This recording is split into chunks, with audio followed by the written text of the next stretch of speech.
program. There was no program. There was nothing. There was no structure or anything to hold me to being sober. Well, hey, everybody. My name is Drew, and I am so damn thankful to be sober today. I'm with my good buddy, Brian. And Brian was there. I think you were there the first night I got sober. Second night? I was. You were there the first night?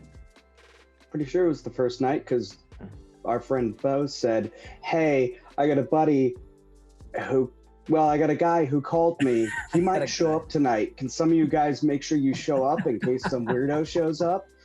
Not in so many words, but you're like, hey, let's make sure we got some people available to say hi and talk to him and see what kind of guy he is. That's exactly what happened. I called him in the parking lot of the gym. It was funny because I called him in the parking lot of the gym, and before he could even answer, right? He was like, before he could even say hello, I was like, hey, I hear that you help people who have problems with alcohol. And he's like, yeah, but I'm working out right now. And I was like, well, I'm in the gym parking lot. And he's like, can you be at the Alano at 8? And I was like, sure. So that was the end of that. And now I've come so far as to be stealing cups from Melody. These cups do not leave this room. I know. I felt so bad, but it was like I just walked out with it one night, and then I was like, you know what? I really like this little. You can see the little guy on the tricycle. Steps 1 through 9, we will not regret the past, nor to shut the door on it. And then steps 10 through 12 says we vigorously commenced this way of living as we cleaned up the past. So I love this little cup here. I think it's great. So anyway, so Brian, you're on. This is it. This is episode 1 of the Sobriety Daily thing. So I wanted to ask you to be on to talk about your story. And then rather than normally it's you go to a meeting and you share your stories, right? Or somebody shares a story for a long time, but there's never any crosstalk. So what I wanted to do was we'll talk about your story. Is that kombucha you got going on there? No, you said ginger beer, so I got ginger beers, yes. Yeah, right. I have one laying around here somewhere. This was my my graduation celebration ginger beer. It'd been up on the shelf waiting for something awesome to happen. It's in a Grolsch bottle and everything, dude. It is with the, broke that thing open. I was so excited. Oh, it's great. Let me hold on. Let me get, there it is. There it is. Yeah. Yeah, right. I'm trying the cock and bowl. Extra ginger. Boy, you know what I mean? There it is. Yeah. There it is. This episode brought to you by Cock and Bowl Ginger. Unofficially, non-promoted. So anyways, so let's go into it, man. Tell me about, let's talk about your story. And then rather than it just being a straight shot, I've always wanted to interrupt you midstream and haven't had the opportunity to. So, so hit me. Yeah. So, I'll just do it the way I normally do, which is, I don't know, whether or not alcoholism is learned or something that we're born with. For me personally, I was probably an alcoholic from birth. There are many stories of me as a toddler. If I could find an alcoholic beverage, I would drink all of it until I was stumbling. Really? The doctors, when I was a little guy, told, this is early 80s. And so they're like, oh, he's too hyper. He wasn't going to bed. Give him a little sip off your evening drink. No. So I quickly discovered as a small toddler that if dad was downstairs in the kitchen and mom was upstairs in the TV room, that I could go from one to the other and get little sips off their drinks. And so it started off as get a little sip, get a little sip, get a little sip, get a little sip, get a little sip. And then my dad, Claude, have you been getting dry sips of your drink? Yeah, I have 2.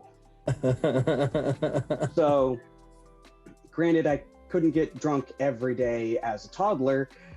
though apparently I tried. So it wasn't until I was 19 and I discovered the alcohol that you can get as a 19-year-old, because it's just as legal as any other alcohol, marijuana.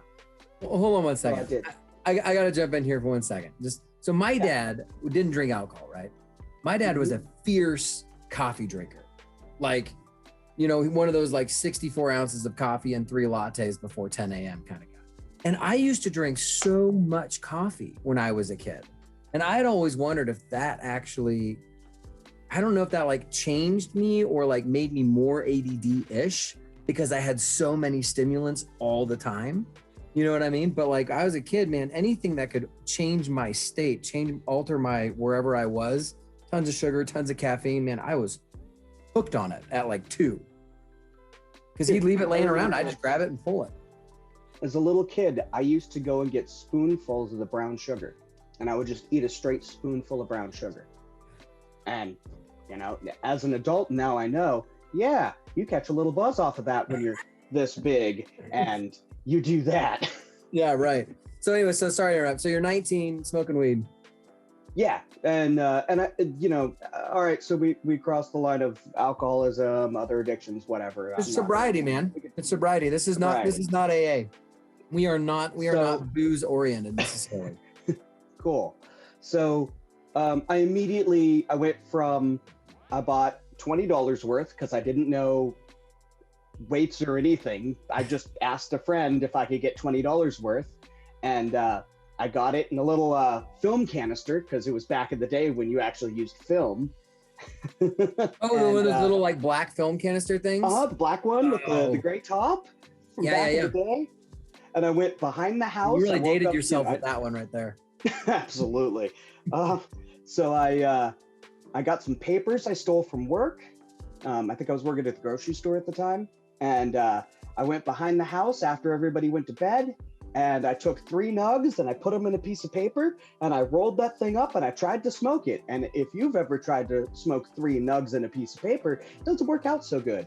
No. But I was sitting there and, you know, each one would fall out in succession. And so I'm sitting there and nothing's happening. So I light a cigarette and sitting there. And then I lean my head against the wall and I'm like, oh, this is what being high is like. Oh man, I hated it. I think I got high like a few times in my life, and like every time I did it, I just like, yeah, it was too sudden. You know, you just like you're sitting there, you're normal, and then all of a sudden you're high. So, anyways, I went from that to the next time I bought it. It was $60 worth, but it was an ounce of less quality weed. Quality, and it just, yes, it was swag, as we say. Or whatever you call it nowadays. Shit, I don't even know if you can buy swag anymore nowadays. So anyway, needless to say, that went right into immediately all of my grades dropped to bullshit. I went from essentially a straight A student to a straight failing student, and I was high every day, all day. All the time. All the time. Constantly. First thing I did when I woke up was I smoked a cigarette, then I smoked a bowl, then I smoked another cigarette, then I got in the shower. And it just went like that every day. I managed to graduate high school anyway. I went to rehab, my first rehab. And that was a shit show. But anyway. Was it? Did you choose to be there or did you? My choice was either I could go to rehab or I could get kicked out of the house. And I had a job, but all of my money went to weed. So I couldn't afford to live on my own. So it was go to rehab, and I was like, all right, fine. And I went, okay, so I'm going to the crazy farm. So I put on a crazy person outfit and with a cloak, and it was a crazy person outfit. You're like yeah, I'm going to rehab, I'm bringing a cloak. Dude, it was a cloak and like a kukri and some funky like diaphanous pants, and I don't remember what kind of shirt I had on, but it was probably just as stupid. And I got bored waiting at the hospital because they were supposed to transfer me to the actual loony bin. And so I went and climbed onto the roof because I was bored. And I lost my wallet up there. Like 2 years later, the wallet got mailed to my mom's house. like some janitor person had found it. I think it still had cash in it, if I remember right. They're like, wow, this is that guy who wore the cloak. The guy we couldn't get off the roof. Actually, I came down really easily. I was just like, I was bored. You guys were taking forever. So went there, did that, and got out of high school and moved down to my dad's house. Was that a 5-day? Was that a 2-week? What kind of rehab was that? I think I was in a cell by yourself for 5 or 10 days, maybe. I honestly don't remember. Wait, so you went to rehab for smoking weed the first time? Mm-hmm. I did. My mom also had me drug tested for amphetamines and uppers because I'd lost so much weight. I didn't eat. I just smoked weed. Wow. Like, I would skip a meal so that I could smoke more weed. Oh, because if it's like, yeah, you got $5. Do you want to have some Burger King or do you want to go smoke some weed? People smoke some weed, absolutely. So I was doing it as alcoholically as you can. Sure. I mean, every dollar went to getting high and getting fronted for the next time, because I wasn't making enough to be as high as I wanted to be all the time. Right. Yeah. So, that I got sober for about, God, I want to say 6 months there. Moved down to my dad's house. And did they have you do the meetings? Did you explore all that for the first time there? Or was that just like? I did. I got introduced to AA. I did about 6 months of doing AA down in LA, mostly Huntington Beach, actually, is where I found like the young peoples. No way. I was 19 at the time. I got a drunk in public, and I had to do 20 AA meetings, court mandated, when I was 25, and that was at Costa Mesa. That was where I did all of my meetings. At this, it was literally like I lived in Huntington and drove 2 miles into Costa Mesa for my meetings. I didn't know you did that. Oh, shit. Man, yeah. Gotta find out weird stuff. Okay, so you're in Huntington. So yeah, I did that, and then they had me on a psychotropic called Wellbutrin. It gave me seizures, so I couldn't drive anymore for like 6 months while they tested me to make sure it wasn't, it wasn't heart murmur or brain stuff. And we're like, no, they gave me a drug. It says on the bottle might cause seizures. So that stopped my AA because I couldn't go to the meetings I liked and couldn't drive. And then I was going to college. So funny enough, I found the people who wanted to smoke weed with me. Oh my God. How lucky are you? Like, of all the people in all the world, you found other people who wanted to get high. Oh, wow. It's like finding a needle in a needle store. I mean, it's just like, yeah, you'll be fine. So I basically, from there until I was 30, so we jumped 10 years, and I was just drunk and high at that point. So around about 23, so 22. A couple years later, I'd gotten a DUI in Arizona. I'd fucked up at my dad's house and been just a blackout drunk. Because now with these guys, I could get alcohol every day. There was a store that would just straight sell to us. There was no questions asked. So I could get alcohol, didn't matter how old I was. So by 22, I was a daily blackout drinker. And dad kicked me out, so I moved to mom's house. Found amphetamines. So there's a black hole there of a whole bunch of time where I was on amphetamines, probably a year or two. That was dark. Anyway. Did you just now, was that something that stopped on its own, or was that something that, do we go back to rehab for that? So amphetamines is the only drug that I still have issues with fantasizing about.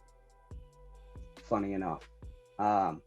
I moved from my mom's house to the town, to San Luis Obispo, to go to college, and I smoked, or I did I took all of the money that they gave me for college and I stuck it up my nose, and failed out of that college. So I went back to the junior college and Fortunately, when you don't have enough money and you're just like not quite in the right position, it's not available because I didn't know the right people. It's a little harder to get a hold of than booze and weed. And what's funny is I didn't like doing weed and amphetamines. So because I didn't like the two, but amphetamines was much better, I quit smoking weed. And basically I ran out of money, so it was hard to get amphetamines. And so I reverted back to alcohol. Alcohol is the one that's always been there. That's why I identify as an alcoholic. Because at the end of the day, alcohol is the root of my issues.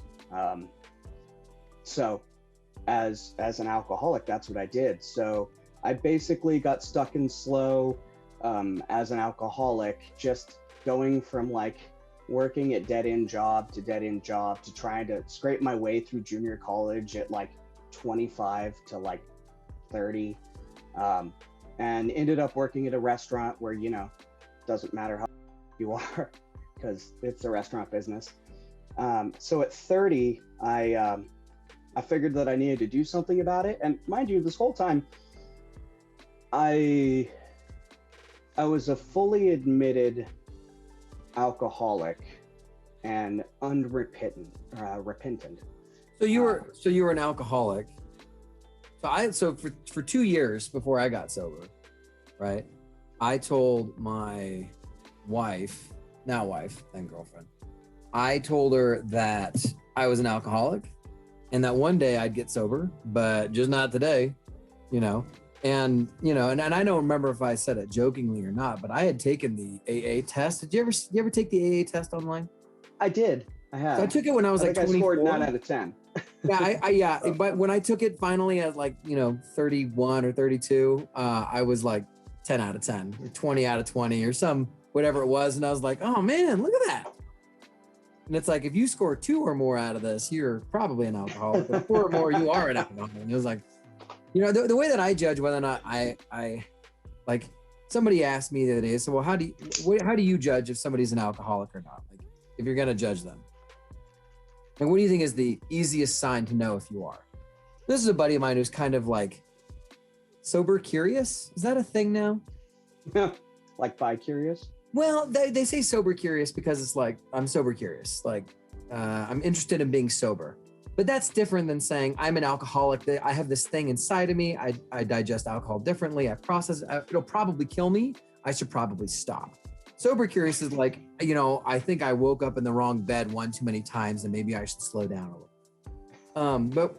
But when he asked me, you know, hey, what do you think? And I said, you know, if you know within 5 minutes of when your next drink is, you're probably an alcoholic. And the reason I came up with that was because, you know, you meet the guys who like say, what do they call those? The guys who get into retirement and then they become alcoholics, slipper alcoholics. Have you heard of this? I haven't. Bo was telling me about it. Anyways, but it's like the people who like binge drink on the weekend. So if you ask them on Tuesday, when's your next drink going to be? And they're like Friday, right after work. And yeah, they might only drink on the weekend, but they know exactly when that next drink is coming. Chances are when you retire, it's going to be over because it's going to be 11 a.m. on a Tuesday and there's no one there to say stop. You know what I mean? Or no boss checking you or anything. And so that's kind of how I've always defined it. Like if you know exactly when your next anything is, you're probably unhealthily addicted to it. Yeah, anyways, you're in a restaurant. So I'm in the restaurant biz and I decide that I need help with my mental issues. So I go to see a psychologist. But anyway, Bud was awesome. I went and saw him first time. We sat down, did our hour, and he said, Brian, so I'm thinking, you want to try just not drinking until our next meeting? We'll meet, what about same time next week? Will that work for you? Like, yeah, we could do that, Bud. Okay. So I didn't drink for a week and saw him the next week. And I was like, yeah, that was a little different. I haven't done that in 10 years or whatever. It's like, oh, okay. And we talked and did our hour. And then why don't you try doing it again? See, just not drink until we meet again next week. We did that for 3 weeks. And then he stretched it out to every 2 weeks we'd meet. And essentially that's how I stayed sober for the first time since I was 19 or 20. Now, were you smoking weed at the time? No. You were not? Okay. No. Yeah. So I stayed sober for about a year and 3 months. And then I didn't have a support network. I went to a few meetings because I randomly ran into an old lady friend of mine, and she was sober. She'd gotten sober in AA on her own. So she, girl brought me to a meeting kind of thing. So I went to some, but I was like, oh, this is Old story. I'm sober. I don't need any of this. I'm sober without any AA until I wasn't. And that's where my AA experience. Yeah, I went to AA for a bit when I was 19. It was young people's AA. Not that there's anything wrong with it. I think young people's AA is still amazing because it's fun and usually a lot of events, and it's just a lot of fun. But in my experience, you also need to balance it with some old people AA, like some old people AA. Like the codgery, kind of like the old, just like, yeah, like, just get the balance right. You know what I mean? Because you need some of that like solid, I've been doing this for 30 years, and some of that, I've been sober for 3 months. Let's go, I don't know, throw bottles at the wall for shits and giggles, you know? Because it's early sobriety and you need shit like that. At least I did. So I bounced in and out of AA for about 5 years. And I didn't get another year again until 35. Okay, so this is the stretch that we've kind of bounced around on this before a couple of times, but can you walk me through like maybe just a few of the relapse events, or would you call it a relapse, or what? How would you? Because now you're almost 7 now, right? It'll be 7 years in April. 6. It'll be 6. Okay. Yeah. I only remember 2 of them, honestly. The first, so after that year and 3 months, that time getting drunk, there was just no support network. I'd missed my meeting with my psychologist, and we were having scheduling issues, so we weren't scheduled for like a month or something, and I forget what else I had going on that was kind of my like program. There was no program. There was nothing. There was no structure or anything to hold me to being sober. And so one day I just decided I'd like to get drunk. There was no like, I'm going to have 1 beer and it's going to be okay. It was like, no, I'm going to get drunk. So I went and got a 6-pack of good beer that I really liked and like a $200 bottle of whiskey. And I got drunk. And that's all there was to it. And the thing was, that it was immediate. I went from, it wasn't like the next day I was regretful. It was like, no, I'm going to be drunk again tonight. And that's just how it is for me. Yeah. So if I drink, I'm going to be drunk until, and it got progressive. That's progressively worse. Because of that, like I got sober on my own. I never respected my like sobriety date, so it was always a pain in the ass for me to remember. So I got this bright idea driving home from my dad's on my birthday that it would be so much easier if I just got drunk tonight, and then my sobriety date would be my birthday. Oh man, that's alcoholic gold right there. That is just pure alcoholic gold. So my sobriety date is 7 days after my birthday when I came out of my blackout. I don't remember anything from my birthday till my old boss broke into my apartment because I'd turned off my phone and shoved it in between the bed spring and the mattress, and wouldn't answer anybody and was just drunk for 7 days or whatever it is, 8 days. Yeah, they broke in and they got the key from the building manager, and they were like, yeah, we haven't heard from him. We don't know if he's alive. And they asked, are you done? And I was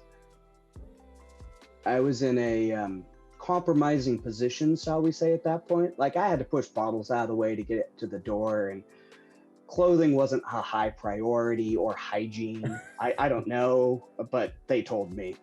But I do clearly remember them asking me if I was done, and I said yes. So they went and got me a lengua torta, and said, all right, we'll see you in a couple of days? And I was like, yeah, it'll probably be a couple of days before I stop shaking. And that was the last time I got drunk to today. That was it. Yeah. And I don't know, people come in and out, and I came in and out. So one thing I quickly realized was not to say, well, this time's going to be different because all the other times weren't different. Why is this going to be any different? The only thing I knew was that I had tried all the other things. So the only thing left was just to do everything that they told me to do in AA. So I did everything. I stopped bitching about meetings. No, I didn't stop bitching about meetings. I stopped bitching to myself that I had to go to meetings. And so I went to a meeting every single day, sometimes more than one a day. Now, did your outlook on the meetings change? Because like, so for example, when I got my drunk in public when I was 25, like I had to go to these 20 meetings, and it was funny because having grown up in church and all that, and having gone to like a, like a Bible college type thing, like I didn't really see the value in AA. But then later on, when I went, man, I saw so much good stuff contained within the literature of AA. And, and I just don't know what it was that allowed me to see the program differently, however many years after the first time. So did you experience meetings, like, were they different, or was it your attitude different? Like what actually changed for you about, like, in terms of like how you went and like approached them? Because you were there that night, when I first walked in. No, I still don't like meetings. Still don't like meetings. Still don't like sharing. The like meeting sharing itself, no.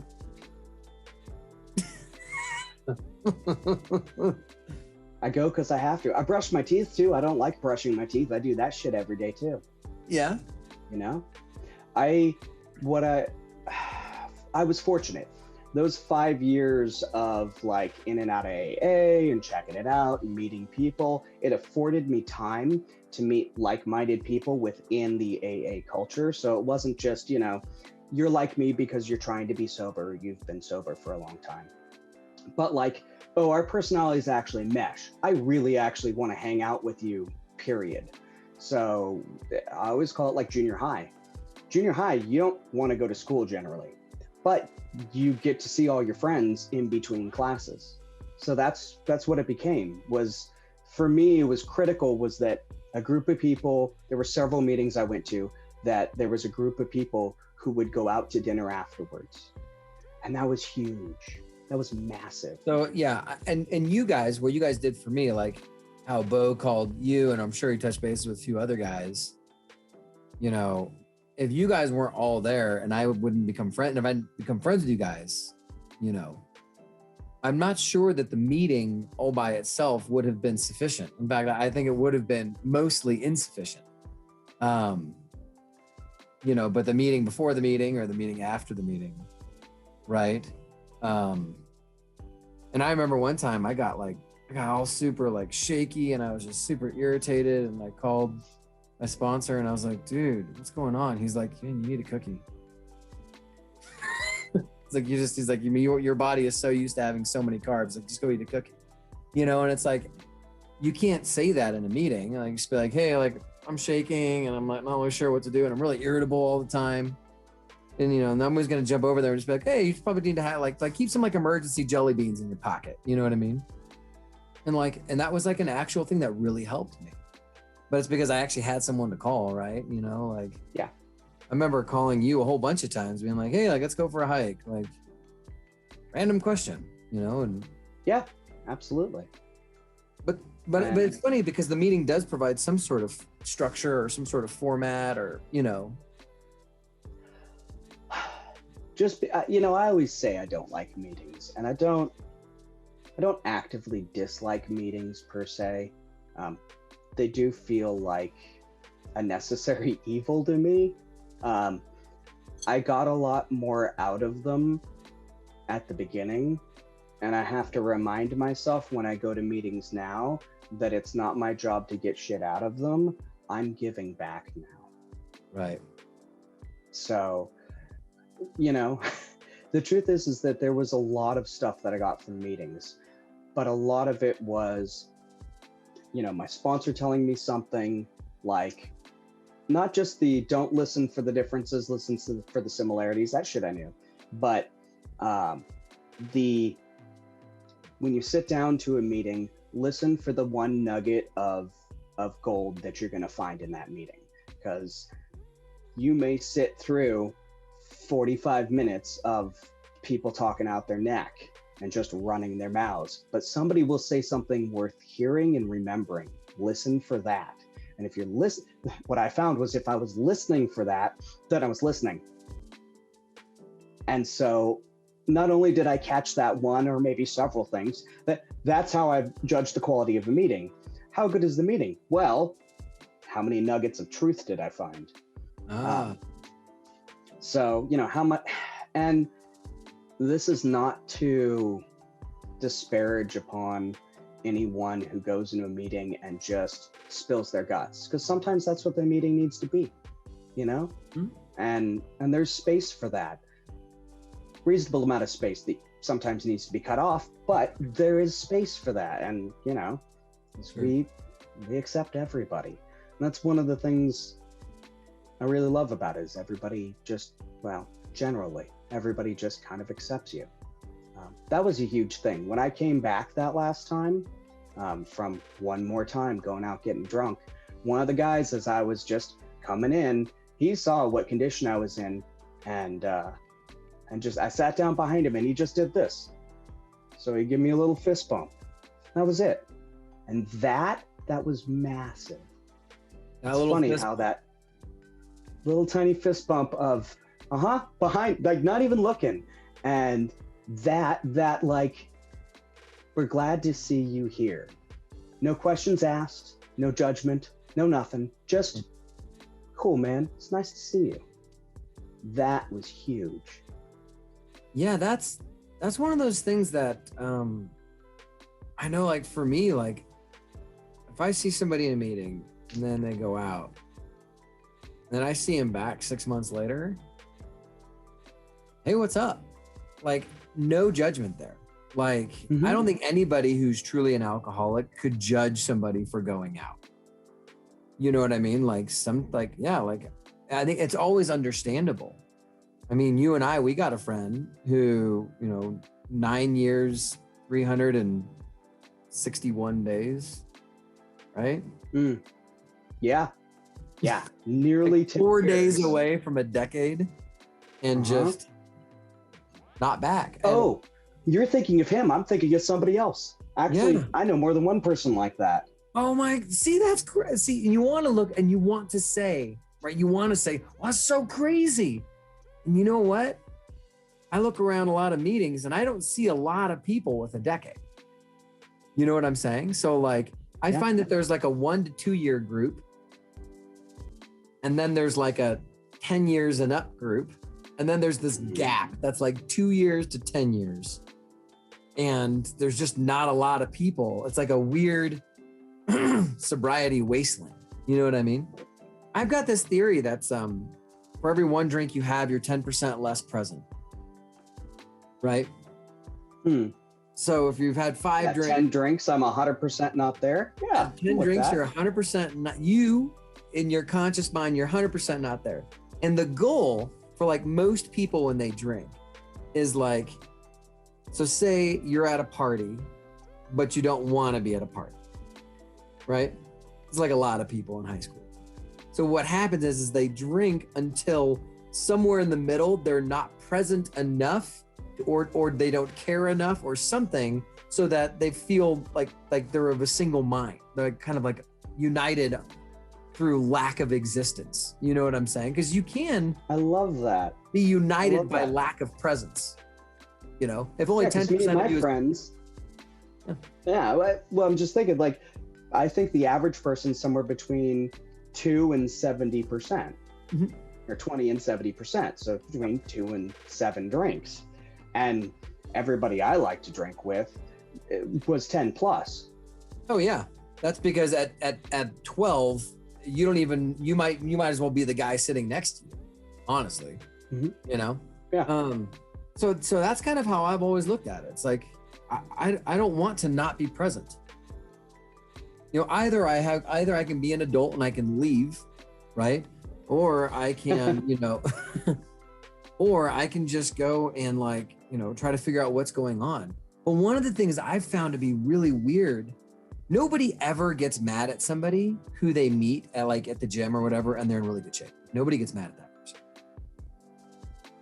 But if they know somebody who was like morbidly obese, and then 2 years later they see them and they're like in just killer shape, a lot of people will like start giving all these reasons for no reason why they're not in shape. And it's the same sort of thing that I found, like when I quit drinking, I would go and talk to my friends and then they would start just randomly coming up with all these reasons for why they think it's okay to drink or why it's okay to drink as much as they drink, or like, and it was like, what, like I started feeling like when I got sober, like people felt like it was a judgment on them, not like something that was an improvement for me. And so I found that was actually one of the things that kind of experienced the most loss of friendship, I guess I should say. Well, friendship, what kind of friends do you have if you lose them because you decided to get sober? It's like if you lose your friends because you got in shape, I mean, come on, you know. And so it's been interesting, I would say, in the for sure, to kind of see how getting sober has changed not just the relationships with other people, but also kind of changed the dynamic for me wanting to be present. Or, you know, like I don't want my work to be a judgment on you, or your work to be a judgment on me. Like what you do is on you, and what I do is on me. That's one of the things I love about the program, you know, just like you were saying earlier, that everybody's accepted, you know. Yeah. You come just as you are. But man. So yeah, you make me think of one, the barfly friends. Actually, you know, the bar people, I hardly ever see them, but the bartenders who all knew my name and were cool. The bartenders all liked me. I always tipped well. I worked in the service industry. I knew how to get taken care of. So no matter how hammered I was, I tipped well.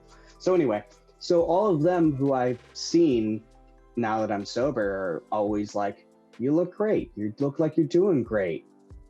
You want a Diet Coke? Cool. Got it. And they're all super cool about it. And they're always, you know, super cool. On the other side of that, have a friend of my girl. I'm just gonna say she's an alcoholic. You know, I don't normally call other people alcoholics. Normally I allow other people to make that decision for themselves, but this chick's an alcoholic. You know what I mean? Like every time I've seen her, she has been schmammered and trying to get drunker. So at least in the moments I have seen her, she's been a full-blown alcoholic. So the first time she was so hammered that I was like, cool, all right, you girls have fun, I'm going home.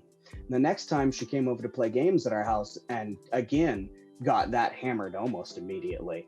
And I was like, cool, all right, well, you're not allowed to drink when you're around me. You know, you don't have to be around me, but I won't deal with it anymore. Yeah. And that's, I haven't really had to do that to anybody. It's really weird to me, you know? Yeah. That's the first person I think that I've had to just draw that line where I'm like, you know, if you want to come over and play games and have a good time, cool. You're not allowed to drink here. Right. You know? So you can be around other people who are drinking at this point in your sobriety. Oh yeah. Well, when I got sober, I was working in the restaurant industry. I mean, that last... Did it make it harder? No, I only have my own journey to judge by, so no. Although it did make it real easy to get drunk first thing in the morning, because you get to work, you make yourself a spritzer, you put it in a soda cup, and you start drinking at 10 a.m. and you just drink all the way through your shift, and then you walk over to the bar that's next door, and then you usually end up with a ride home because you're not capable of getting home. Fair enough. But it's funny because you drive down the street and you see so many liquor stores, like booze is everywhere. Oh yeah, it's all everywhere. And one of the things that I've kind of been looking at is that liquor can be everywhere, but sobriety is everywhere too. You know what I mean? Like just when you walk into a room, like trying to look at, does somebody need an extra smile today, or like, can I bring back the shopping cart? Looking for opportunities to serve. I had somebody ask me the other day. They were like, well, what's the difference between being sober and, living in sobriety? My thought on that is that being sober is like somebody saying that I have a shaved head, I have a weird beard, and I'm sober, I'm 5'9". You know what I mean? Like, it's like some sort of characteristic that because you don't drink, you are this thing, right? I am vegan, or I am a carnivore, or, I am whatever. But the way I look at it is like sobriety is anything but static, or anything but like a characteristic that is permanent, because it's so easy to lose. So I've come to believe that sobriety is like, that's the choice you make every single day. Like today I choose to be sober. I choose to be, grateful, surrendered, service oriented. Something like that. You know what I mean? Yeah. And it's just a daily choice that you make, because it can't just be about not drinking.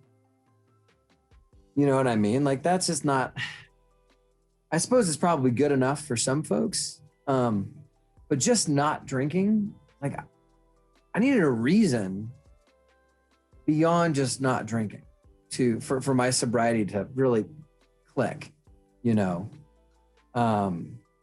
Well, as a guy who's gotten sober and then got drunk and then gotten sober and then got, I can tell you that just being sober is not enough to keep you sober, at least not me.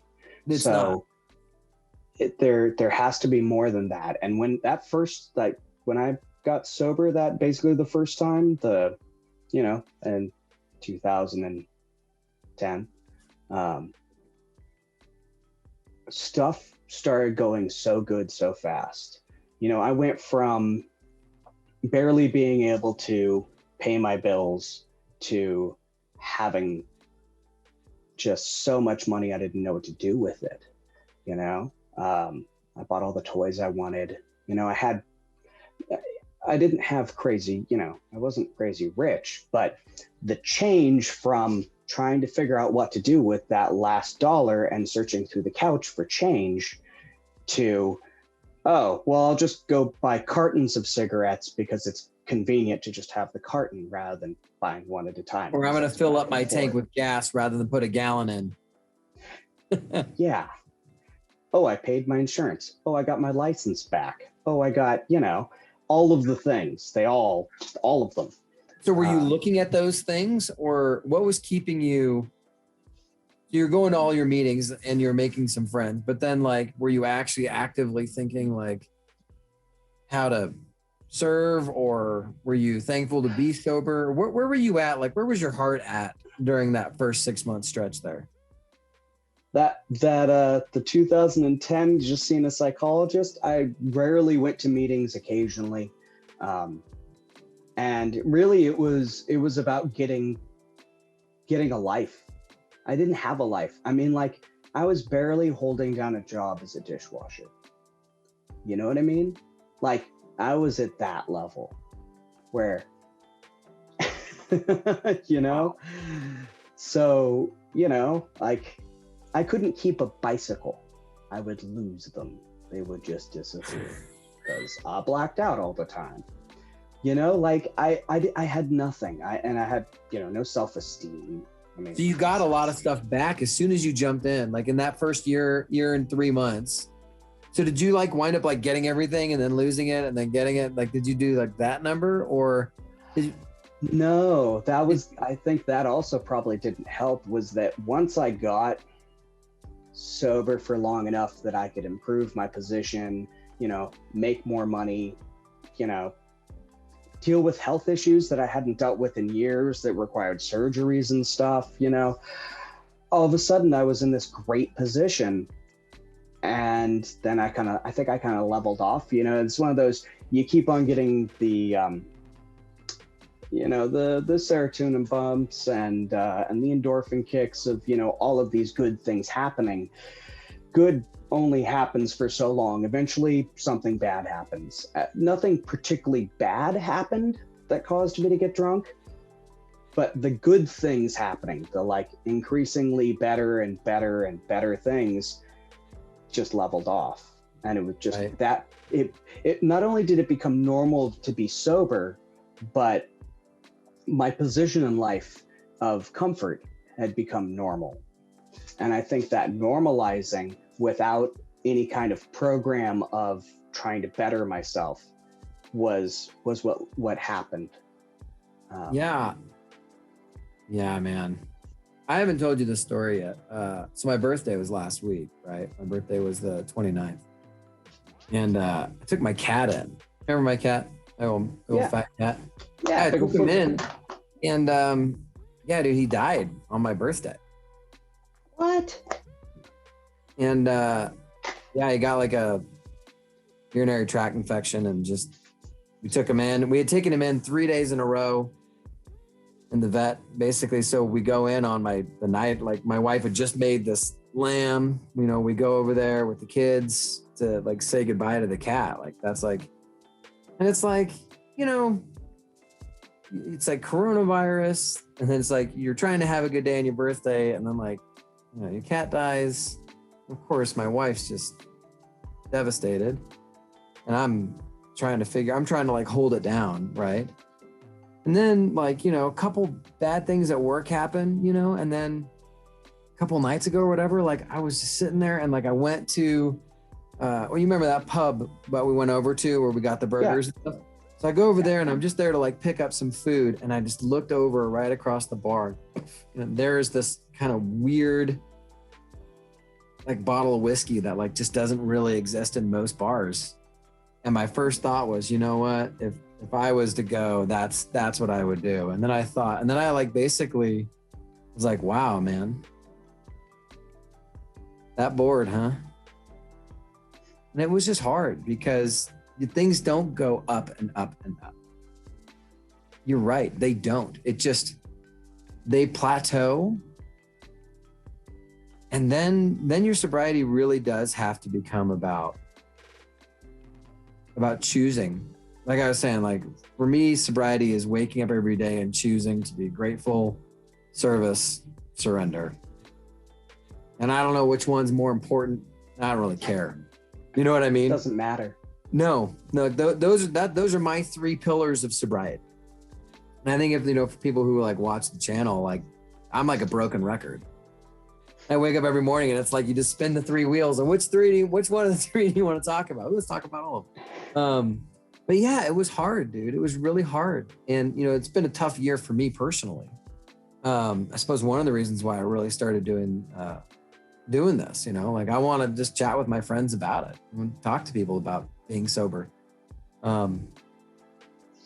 Because when you're sober and great things happen, you have to learn how to celebrate. You remember, did I tell you that story about when I called my sponsor after I bought my house? I called him and I was like, dude, I bought a house. How do I celebrate? He's like, get a pint of ice cream and sleeve of Oreo cookies. And it was like, okay, thanks for, because I didn't know how to celebrate without alcohol. You know what I mean? Yeah. So it's learning how to live and be present, and because even in the bad moments, it's going to come back, and good things are going to come back, and you'll look back at the bad moments and you'll be able to pull from that experience and hopefully be able to use it to serve somebody. But those plateaus are not easy. Well, and even the good times, that getting sober the last time thing, I realized that yes, I made lots of that. By the time 2015 rolled around, I'd bounced off the ground a few times, but my my economic position had continued to grow. And so by the time I was getting sober this last time, I was in a great economic position. I was managing, and I was making plenty of money. And I realized it wasn't fulfilling. So I went back to school, and I got a degree. And I realized. Congratulations, by the way. Well, that was the first one. I just finished that was the associates that I was like, okay, cool. That ought to get me enough to get it, a good job. Now need a bachelor's. So Tuesday. This last Tuesday, like 2 days ago. 2 days ago. Yeah. And so technically it's not official. We're still waiting for them to fill out the paperwork, but my end is done. I finished the last class and passed, and I cried. No, and it was funny. The email came in on my phone. I was working, so I looked at it, went, okay, cool, I passed. Put the phone down, went back to what I was doing. Maybe 10 minutes later, I went to text my buddies, but you got that text. Yep. And that's when it hit me, was when I actually told somebody else. Like, knowing myself was one thing, but when I told other people, it just came crashing down that it was actually done. And that I won't belabor the work full time and go to school full time and how hard that is, with life too. But the celebration thing, I had a box of yellow cake mix, a pound of butter, and a can of pumpkin pie mix. And I made my favorite, like, easy cake as a kid, which is you dump that pumpkin pie mix down, you sprinkle that yellow cake mix on top, and you just melt a pound of butter and you just pour it on top and you throw that thing in the oven. I ate like 3/4 of that thing unabashedly. And that's how you celebrate when you're sober. It's not easy to learn. Congratulations, man. Yeah, I went and got an ice cream cake for my birthday this year, Nice. Yeah, and I ate the whole entire thing. What are you gonna do? Yeah.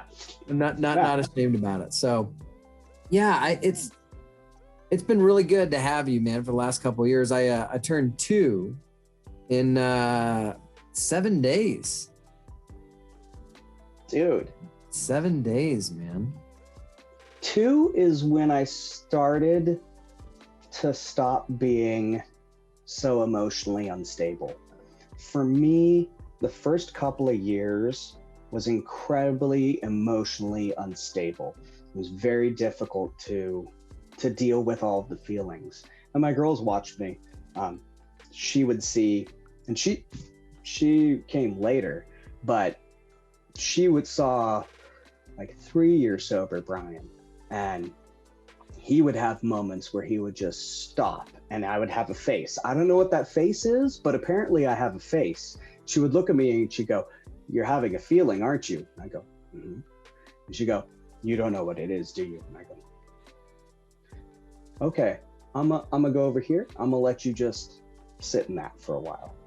And that's what I'd have to do. I'd have to just sit in these feelings and just relearn what that feeling was. Dude, when I graduated, when I finished the class, I was like later on that day, I was like, I'm having feelings. I don't even know what they are, But in the first couple of years, oh, dude, it was constant. Like I didn't know if I was going to be happy, sad, angry, horny. I didn't know what I was going to be.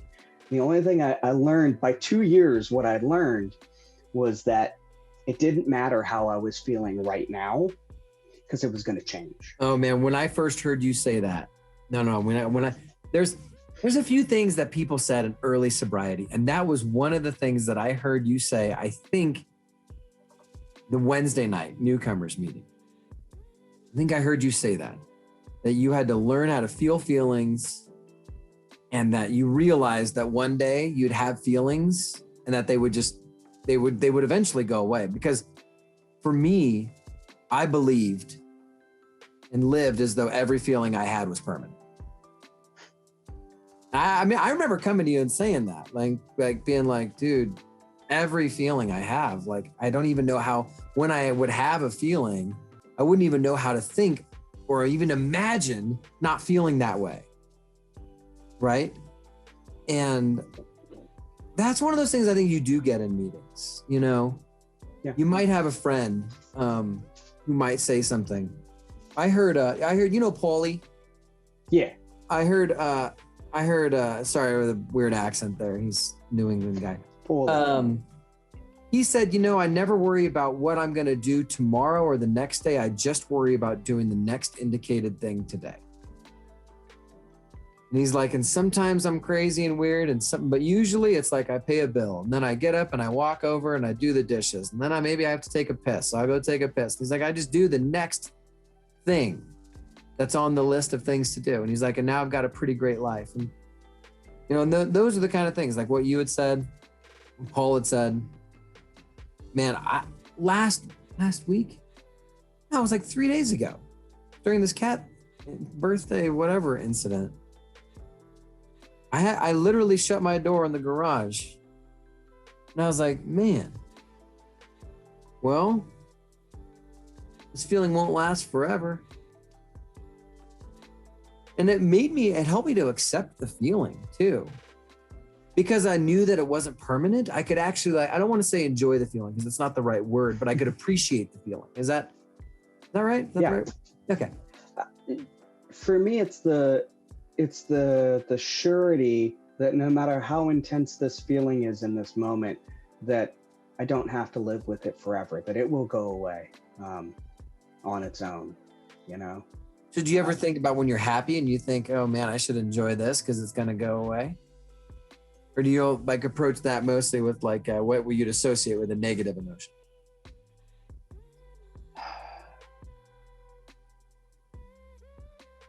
So one of the times I cry a lot. Should I do?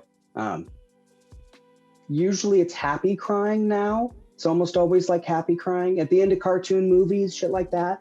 But one of the times that just hit me real hard was me and my girl went to Spain. I'd always taught, and we were there because her friend lived there, and so we had free room and board. And we spent 2 weeks in Spain, and we went to this festival thing that was just going on in the block around her house in Barcelona. And there was this like parade with just massive fireworks, like, you know, 8 feet from me, fireworks. Shit you don't get in America, where they don't let you do that because they're afraid you might get hurt. In Spain, they're like, no, if you get hurt, it's your own damn fault. It's freaking fireworks. Don't be stupid. And it was amazing. It was incredible. And I had this moment where I just started crying. I was like, if I hadn't got sober, there were so many of these trips that I could have taken when I was drinking that were offered to me. I have buddies who were living in other countries who were like, yeah, come and visit anytime, you know, free room and board, just got to pay for a plane fare that I could never pull my head out of my butt long enough to do. And so that moment I just cried, and I was okay with it. It was so damn loud, nobody would have known I was crying anyway. But you know, those are the moments, those like truly like hit home moments where it just, you know, and that's one of those like, yeah, I was happy, but I was also like lamenting the loss. I don't know. It's so weird to have run from my feelings for so many years and to now have to become accustomed to just accepting them for what they are, and that they're going to be volatile. That's just right. I'm just an emotionally volatile person, so I'm just gonna have to live with it being that way. And that, you're right, I don't know if I learned that in a meeting. I probably did. There was a lot of shit I learned in meetings. You know, as much as I poo-poo meetings that I don't enjoy them, there's so much good crap in there. You know what I mean? I do. Right now, us talking, I'm like, with this COVID thing, I've been to so few meetings, and I'm like, I need to go back to going to more meetings because I hear the little nuggets, you know. And granted, when I talk with the people that I know have like solid sobriety, I tend to get a lot more of those than just a rando meeting. But because I learned that in early sobriety, that when you sit down to a meeting, you're not listening for the BS, you're listening for the good bits, and they'll be there. They're always there. I don't think I've ever been to a meeting that didn't have something good for me, you know? No, and the other thing too that I've really thought about, and then I want to ask you one last question. But one of the things I've always thought about is, I lost it. Shoot. Yeah. Oh man. Yeah. Anyways, it was something about being sober and going to meetings. Oh, that was it. There we go. We got there. Serving. You know, when you go to a meeting, you don't know who needs to have a long-winded share. Mm-hmm. You just don't know. And so, like, sometimes I go to a meeting and I feel like I'm great with my sobriety. Well, good. Because then I know that I'm not there for me. I know I'm there to listen. And I know that I'm there to serve. And I know that I'm there to walk up to somebody afterward and say, hey, you know, do you want to grab a cup of coffee? Can I get your number? Or like, hey man, that was a really good share. Thanks for opening up. Fist bump, whatever, right?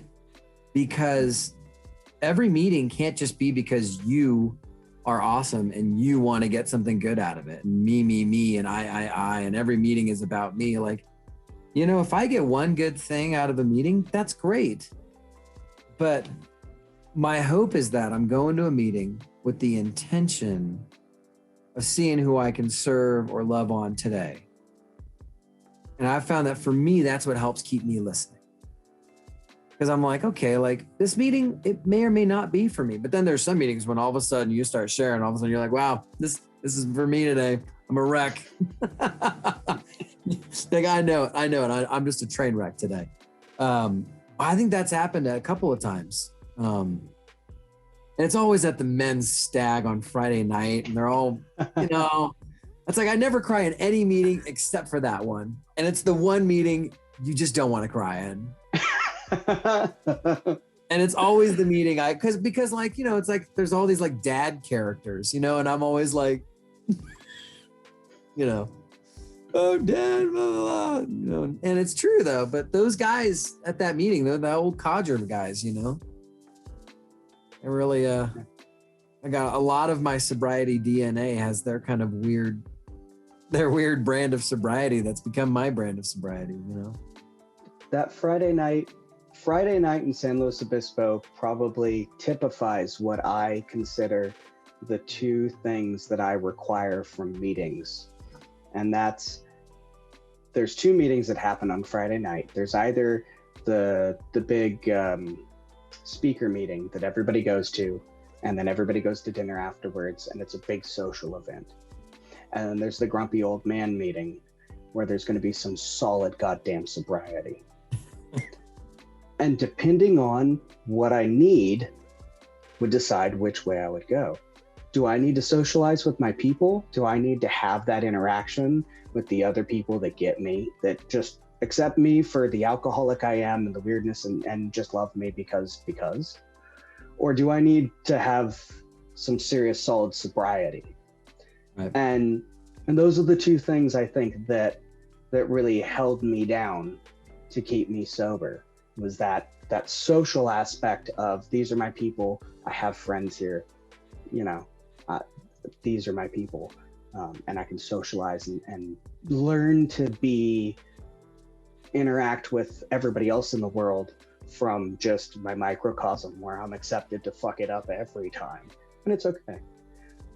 Or go to the grumpy old man meeting where I get the sobriety, you know, it's not just, you know, am I going to get a nugget? It's, all right, I'm going to just get my wheelbarrow because they're going to be dumping gold in. Yeah, you know? No, and that's the way that meeting is. Okay, so my last question for you is, if you were to give somebody some advice on relapsing, coming back in, how to forgive yourself, or how to, you know, I don't want to say hold your head high, but how do you keep trying? You know, what would you say to the guy what would you say to Brian after the, you know, year two in that 1 to 5 year stint there when you were working it, but it wasn't wasn't sticking, what would you say to young Brian?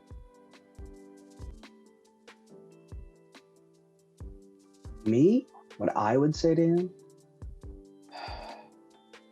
I'd probably just welcome him and ask him to come. When we were going to go do a thing, tell him, hey, come do the thing with us. You know, that for me, I think, was the most important part of my sobriety that I was missing in those first 4 or 5 years. The first 5 years is that I was missing the social aspect. Come do the thing with us. Show up early, leave late, and ask where the party is. You know, if there was somebody with booze or drugs at a party and they were going to another party, you sure as hell know you'd find out where that party was and invite yourself. On the other hand, in AA, you don't have to. So the circle, probably that's it. If I had to think about it, is if I could teach young Brian how to come join the circle. Because, you know, people circle up after meetings. It's just what you do. You go to the parking lot, you circle up. The people who smoke, people who don't hang out. So in these circles, it's always awkward. Like, what do you do? And I've told that to a few new people where I'll just be like, come here. And, you know, you're awkward. So you're like, oh, okay. And you're like, come here. All right. Sit. That's all you got to do. Just stand in the goddamn circle. Just stand in the goddamn circle. And you know what? That's all it took. Okay, so it took more than that. But that knowing that it's okay to just invite yourself to stuff. That's what we're here for. Come invite yourself into our circle. You're invited. You just aren't letting yourself be in that group. And that was probably, you know, if I had to break it all down into like the one thing, is it it's okay to just come stand awkwardly in the circle and interject at the inappropriate time and say the wrong thing. It's cool. Learning to tell a story sober is different than learning to tell a story drunk. It's just different. Your punchline, your timing, your comedic timing when you first get sober is terrible. It's terrible. Yeah. You have no idea how to do it. You have no idea. Like your inflection's in the wrong spot. Like, I love this idea. That is, come stand awkwardly in the circle with us. We won't judge you for being awkward in the circle, because we all were awkward in the circle at one point in time. Yeah. You know, sometimes, well, I know, like for me, like I'm a big hugger, right? So like I might just stand awkwardly in the circle, and then I'm like, but like if I feel like I'm done, I'm going to give everybody a hug just to make sure that like my presence was felt. And that way, when I come back, I still see people and I still feel connected. I still feel loved. And you're right. It's all about, for me, it's all about the circle, standing in the rain outside the Alano on a cold February. You know, but when I got sober, I was very blessed to be invited directly into the circle. You brought the circle to your ass. You like cheated. I did cheat. My therapist was like, here's a guy, you should call him, probably be good for you. And I was just desperate enough, you know. Mm-hmm. And I called him, I said, hey man, our mutual therapist told me to call you. And I don't think my therapist had ever like given him the warning that it was going to come eventually, but he had asked his permission to send guys over to him. So when I said I was one of the guys, I think he knew right away. Like, I don't know, man. I tell you what, I wouldn't have made it without that circle. The circle of awkwardness never would have made it, man. and you never know who's going to become your friend. I mean, I worked out next to you for like 2 years, probably. Right? You were in the same gym at the same hours frequently. For years. And I remember thinking, dude, who's this guy with this mohawk, and like, you know, like you're stealing my tank top thing. Like, like the only two guys with a gray tank top. I'm like, what's he doing wearing a cotton gray tank top? That's my thing, you know? It's like, look, bro, like I won't steal the mohawk. You don't steal the tank top. I remember I was sitting in a meeting there next year and going like, oh man, there's the guy from the gym. Oh man. now, man. Love you, dude. No. Love you too, dude. All right, man. So stand awkwardly in the circle. I love it. All right. I think we're about right around an hour right now. So okay. But yeah, love you, dude. Love you too, man. Thank you for all the support with my sobriety. You've been a pillar of my sobriety. Oh, dude.